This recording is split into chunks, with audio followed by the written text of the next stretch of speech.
The Hour of the Star. Clarice Lispector Chapter 1. All the world began with a yes. One molecule said yes to another molecule, and life was born. But before prehistory, there was the prehistory of prehistory, and there was the never, and there was the yes.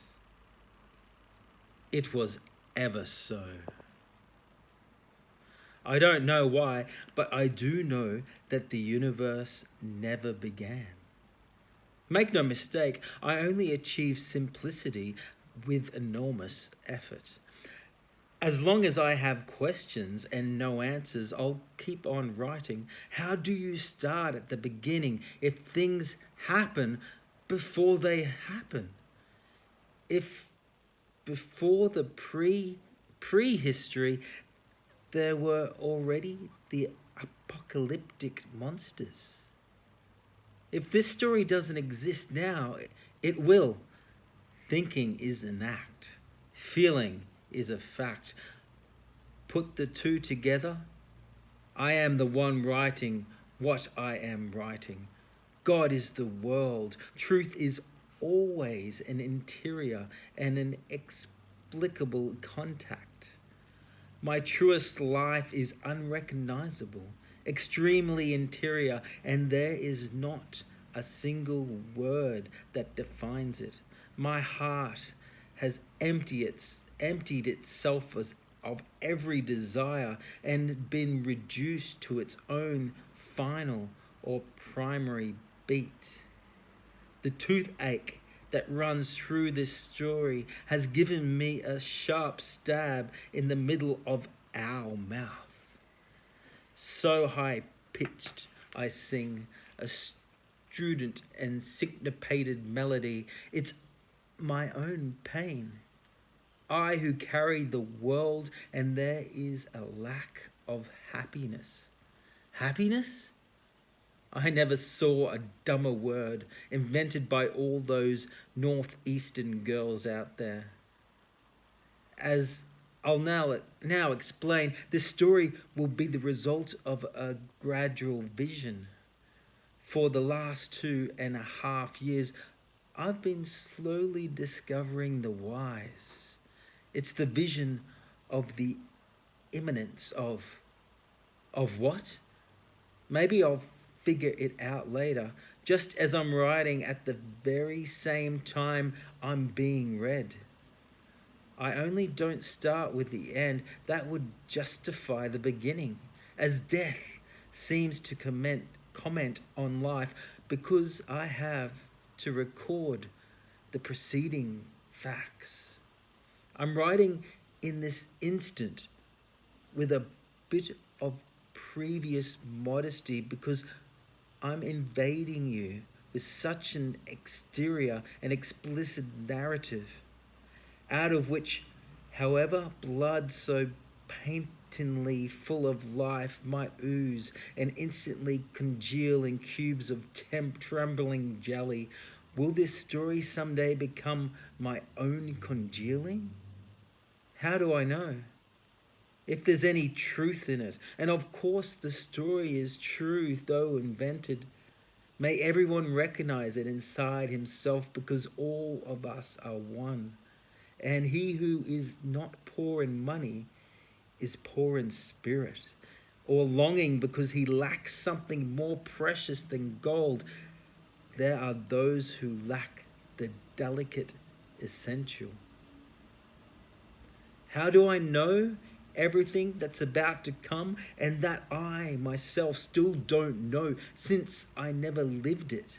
Because on a street in Rio de Janeiro, I glimpsed in the air the feeling of perdition on the face of a northeastern girl. Not to mention that I, as a boy, grew up in the Northeast. I also know about things because I'm alive.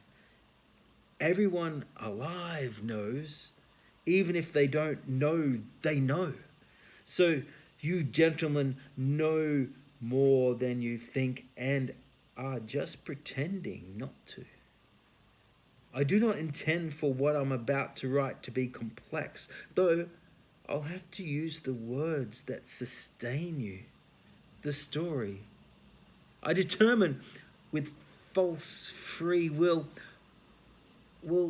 have around 7 characters, and I'm obviously one of the more important.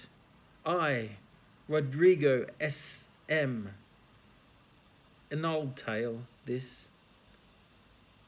Since I don't want to be all modern and invent trendy words to make myself look original, so that's why I'll try, contrary to my normal habits, to write a story with a beginning, middle, and grand finale, followed by silence and falling rain. An exterior and explicit story, yes, but which contains secrets. Starting with one of the titles, As for the Future, which is preceded by a period and followed by another period. This isn't just a notion of mine. At the end, perhaps you'll understand the need to delimit. I'm barely starting to make out the end, which, my poverty permitting, I'd like to be grandiose. If instead of a period it were followed by ellipses, the title would be open to possible imaginings of yours, perhaps even depraved and pitiless. Anyway, it's true that I too have no pity for my main character, the northeastern girl. It's a story I want to be cold, but I have the right to be sadly cold, and you don't. So that's why I won't let you. This isn't just a narrative. It's above all primary life that breathes. Porous material. One day I shall live here the life of a molecule with its possible bang of atoms. What I write is more than mere invention. It's more obligation to tell about this one girl out of thousands like her, and my duty, however artlessly, to reveal her life. Because there's right to scream. So I scream.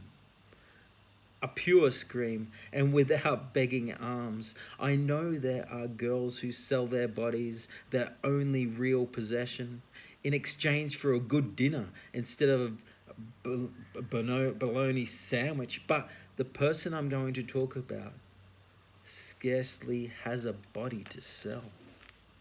Nobody wants her. She's a virgin and harmless. Nobody would miss her. Moreover, I realize now no one would miss me either. And even what I'm writing, somebody else could write. A male writer, that is, because a woman would make it all weepy and maudlin. Like the northeastern girl, there are thousands of girls scattered throughout the tenement slums, vacancies in beds in all rooms, behind the shop counters, working at the point of exhaustion. They don't even realize how easily substitutable they are, and that they could just as soon drop off the face of the earth. Few protest, and as far as I know, they don't even complain, since they don't know to whom.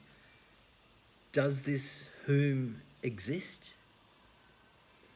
I am warming up my body to get started, rubbing my hands together to work up the nerve. I just remembered a time when, to warm up my spirit, I prayed. Movement is spirit. prayer was a means of mutely and hidden from others reaching myself. When I prayed, I achieved an emptiness of soul, and that emptiness is all I can ever have. Besides that, nothing. But the emptiness has the value and the appearance of plenty. One way of getting it is not looking. One way of having is not asking and only believing that the silence I believe to be inside me is the answer to my mystery.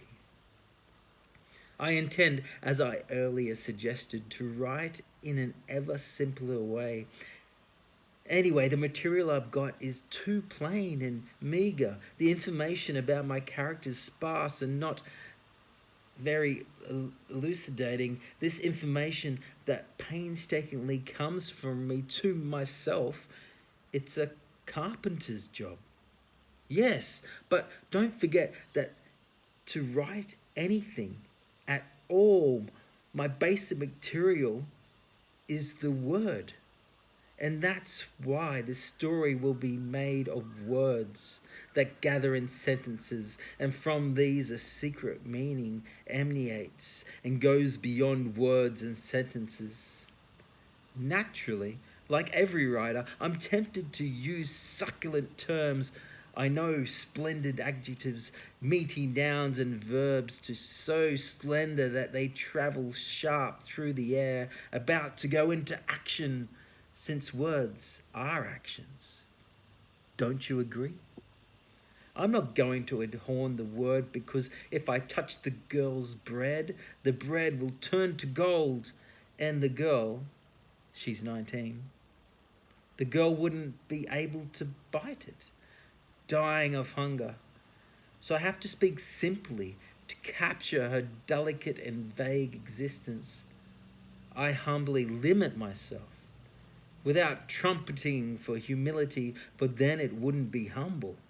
I limit myself to telling the lame adventures of a girl in a city that's entirely against her. She who should have stayed in the backlands of Alogus in a cotton dress and without any typewriter, since she wrote so badly. She only had 3 years of school. Because she was so ignorant, and she had to type slowly, letter by letter. Her aunt was the one who gave her the crash course in typing. And the girl had acquired a dignity. She was at last a typist, although apparently she didn't approve of the two consonants together and copied from the lovely and round handwriting of her beloved boss the word designate, and she would have said it designate. Forgive me, but I'm going to keep talking about me, who am unknown to myself, and as I write, I'm a bit surprised because I discover I have a destiny. Who hasn't ever wondered, am I a monster, or is this what it means to be a person? Before that, I want to declare that this girl doesn't know herself except for living aimlessly. If she was dumb enough to ask herself, who am I? She would fall flat on her face, because who am I creates a need. And how can you satisfy that need? Those who wonder are incomplete. The person I'm going to talk about is so dumb that she sometimes smiles at other people on the street. Nobody smiles back because they don't even look at her. Coming back to me, what I am about to write can't be absorbed by minds that are very demanding and covet refinement, since I'm saying we'll just be naked. Though in the background, and even now, it has the tormented shadow that is always in my dreams when at night tormented I sleep. So don't expect stars in what's coming. Nothing will twinkle. This is an opaque material and by its very nature despised by everyone. That's because this story lacks a countability melody. Its rhythm is sometimes discordant, and it has facts. I suddenly fell for facts without literature.